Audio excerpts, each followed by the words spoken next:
Les SARCA.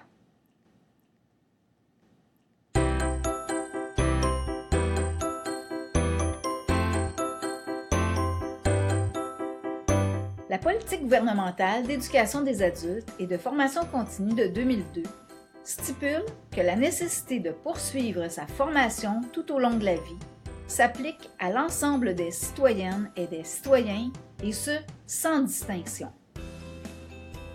Dans le plan d'action de la politique, une attention est consacrée à certains groupes de la population éprouvant des difficultés particulières, nécessitant un soutien et des réponses mieux adaptées à leurs besoins. Mais de quel groupe s'agit-il? Nous nous préoccuperons des 3 groupes suivants. Des personnes peu alphabétisées, des personnes handicapées et des personnes immigrantes. Les objectifs de cette formation visent à sensibiliser le personnel affecté à l'accueil dans un centre de formation aux particularités de ces personnes et à adopter des attitudes favorisant la collecte de renseignements sans préjudice pour eux. Le but étant de connaître pour mieux accueillir. L'accueil constitue un acte qui, bien souvent, déterminera la qualité du parcours d'un adulte. Le premier contact avec le personnel d'un centre de formation peut représenter un moment déterminant pour la personne. Qui sont les personnes peu alphabétisées? Le portrait est assez diversifié. On retrouve dans ce groupe des jeunes décrocheurs, des travailleuses et des travailleurs, des personnes âgées, des parents de jeunes enfants, etc. L'enquête internationale sur l'alphabétisation et les compétences des adultes menée en 2003 a permis de définir ce groupe de personnes comme ayant des connaissances et des compétences en deçà de celles jugées nécessaires pour fonctionner dans la société. Elles ont des problèmes plus ou moins importants en lecture, en écriture et en calcul. Lire les journaux, les consignes ou les diverses informations écrites et remplir un formulaire représente des difficultés auxquelles l'adulte peu scolarisé est confronté. Elles pourraient aussi se retrouver dans de graves conditions liées à leur santé, puisqu'elles peuvent avoir de la difficulté à interpréter une prescription. Les échecs scolaires à répétition, la gestion de l'anxiété, la mésestime de soi et le manque de confiance en leurs capacités font partie des facteurs constituant un frein aux relations en société ou un obstacle à concevoir et formuler des projets de formation ou des projets professionnels. Comment font ces personnes dans la vie de tous les jours?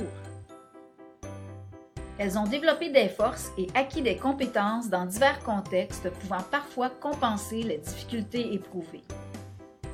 Elles ont appris à utiliser des astuces pour les masquer. Elles avouent rarement leurs problématiques. Elles peuvent même adopter des attitudes de soumission ou devenir agressives face à certaines situations. Et pourquoi ces personnes voudraient-elles faire un retour aux études? La personne qui décide de faire une demande de service est certainement animée par un désir de changement, mais n'oubliez surtout pas qu'elle est anxieuse et inquiète. Le simple fait d'appeler ou de se rendre à un point de service SARCA ou à l'accueil d'un centre représente pour elle un grand défi. Elle peut avoir décidé d'obtenir un diplôme et de se trouver un emploi. Elle peut souhaiter aider les enfants dans leurs travaux scolaires ou tout simplement mieux comprendre certaines règles ou consignes. Alors, quelles seraient les attitudes que le personnel d'accueil devrait adopter? D'abord, rassurer la personne. Ne pas donner trop de renseignements en même temps. Vérifier sa compréhension en la faisant répéter. Se référer à des images qui ont du sens pour elle. Et oui, même s'assurer qu'elle ne souffre pas de surdité. Ne pas tenir pour acquis qu'elle a tout compris. S'exprimer dans un langage simple et clair. Et bien sûr, l'encourager à voir les bons côtés.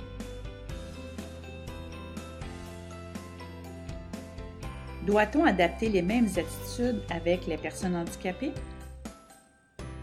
Le soutien à offrir diffère d'une personne à l'autre. Les personnes en situation de handicap font face à des obstacles variés en raison de la nature et des raisons de leur déficience ou handicap.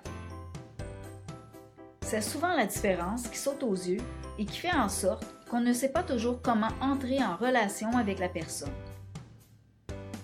Nos propos ici n'ont pas pour but de catégoriser les types de personnes handicapées, mais plutôt de reconnaître leurs besoins spécifiques afin d'adapter les interventions à l'accueil. La personne ayant une déficience motrice est pourvue d'une mobilité réduite et rencontre parfois des difficultés sur le plan de la communication. Le personnel de l'accueil doit vérifier les moyens utilisés par la personne pour communiquer et l'informer sur l'environnement et l'accessibilité des lieux. Il faut être sensible aux exigences particulières de la personne.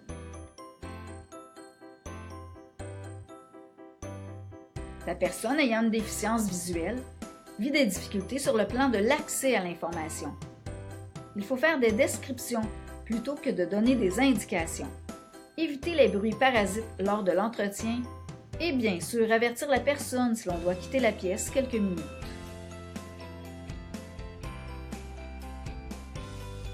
La personne ayant une déficience auditive peut être limitée dans la réception de messages verbaux. Assurez-vous d'avoir toute son attention avant de lui transmettre des renseignements. Adressez-vous directement à la personne et non à son interprète. Laissez le temps à ce dernier de traduire le message. Parlez normalement sans hausser le ton.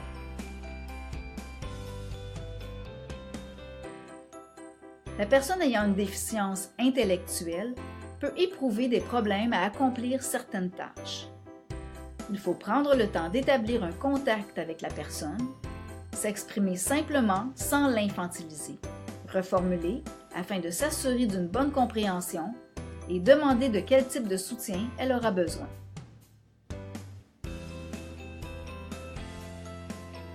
La personne ayant un trouble de santé mentale peut éprouver des difficultés dans ses activités sociales. Observez le non-verbal, demandez son fonctionnement habituel. Ne pas juger la personne si elle semble incapable de se prendre en main. Procédez étape par étape. Au besoin, dirigez la personne vers un organisme de soutien.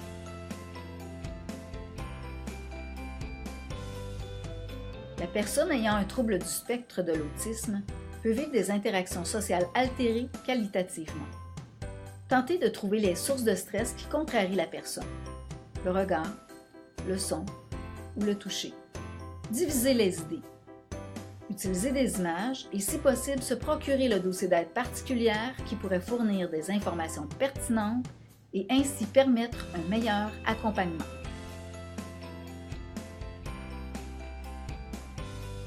Pour ce qui est des personnes immigrantes, elles ont aussi diverses situations à gérer? En effet, en arrivant dans le pays d'accueil, la personne immigrante aura généralement à se trouver un logement et une source de subsistance. Elle devra s'occuper de formalités administratives et légales. Elle vivra diverses phases, passant d'un sentiment de liberté au choc culturel, d'acceptation et d'intégration. Au fil du temps, certaines personnes immigrantes souhaiteront avoir de l'aide pour établir leur projet de formation, de parcours spécifique de francisation ou d'intégration au marché du travail. Elles devraient trouver les conseils au SARCA. Ce moment sera important, car à la fois la personne immigrante et le personnel SARCA seront en mode interrogation. Qu'est-ce qui peut faciliter le travail de l'équipe SARCA? Plusieurs comportements ou attitudes peuvent encourager les personnes immigrantes à exprimer leurs besoins. Agir avec naturel, donner une seule information à la fois, répéter ou reformuler, expliquer dans des mots simples, noter par écrit pour la personne immigrante un rendez-vous ou un numéro de téléphone. Les faire répéter. Si la personne communique avec les SARCA par téléphone, leur fixer un rendez-vous. Être en présence de la personne permet d'observer la gestuelle qui parfois exprime des intentions ou des questions. Dans certains cas, le personnel de l'accueil doit essayer de lire entre les lignes. Maintenant, passons à un petit quiz. Le personnel de l'accueil adopte toujours les mêmes attitudes et comportements. Faux. Le personnel d'accueil établit une communication efficace avec l'adulte afin de susciter et faciliter l'expression de la demande en fonction des besoins exprimés ou perçus. Il applique des moyens et des stratégies de communication adaptées à la réalité de l'adulte, présentant différentes caractéristiques et expériences de vie. La perception de soi chez la personne peu alphabétisée est souvent un obstacle à entreprendre une démarche de formation. Vrai. La plupart des personnes peu alphabétisées ont de la difficulté à concevoir et à formuler des projets de vie qui les mèneront vers une formation ou un emploi. C'est pourquoi il faut trouver des moyens pour faire émerger la demande et accueillir ces personnes. Le rôle du personnel SARCA est capital, car les interventions pourraient encourager ou décourager la personne.